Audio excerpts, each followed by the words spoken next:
বিসমিল্লাহির রহমানির রহিম। আসসালামু আলাইকুম। কেমন আছেন সবাই? আশা করি আল্লাহর রহমতে সবাই ভালো আছেন। 2025 সালের এপ্রিলের 23 তারিখ প্রতিদিন আপনাদের দুবাইয়ের লেবার ভিসা, ফ্যামিলি ভিসা ও ট্যুরিস্ট ভিসা সম্পর্কে, দুবাইয়ের ভিসা সম্পর্কে জানানোর চেষ্টা করি। আজকের ভিডিওতেও দুবাইয়ের সকল প্রকার ভিসা সম্পর্কে আপনাদের জানানোর চেষ্টা করব। অবশ্যই ধৈর্য সহকারে পুরো ভিডিওটি দেখবেন।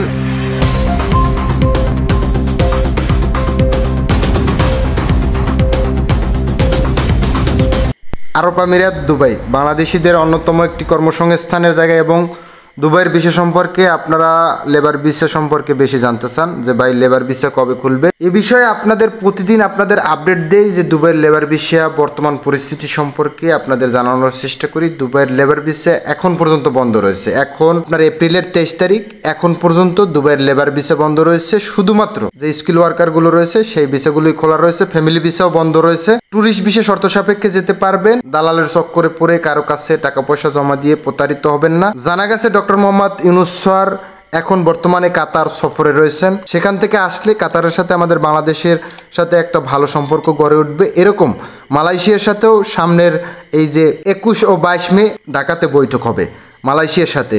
পরবর্তীতে হয়তো দুবাইয়ের সাথে বাংলাদেশের সাথে বৈঠকটা ডক্টর মোহাম্মদ ইউনূস স্যার করবেন। তখন জানা যাবে দুবাইয়ের আসলে ভিসাটা কবে খুলবে। দুবাইয়ের ভিসা খোলা মাত্র বা প্রবাসের সকল তথ্য পেতে আমাদের চ্যানেলটি সাবস্ক্রাইব করে রাখবেন। একটা লাইক করে আমাদের উৎসাহিত করবেন। কমেন্ট বক্সে জানাবেন প্রবাস সম্পর্কে বা দুবাই সম্পর্কে আপনি আরও কি জানতে চান। সবাই ভালো থাকবেন, সুস্থ থাকবেন। আল্লাহ হাফেজ। দেখা হবে নেক্সট কোনো একটা ভিডিওতে।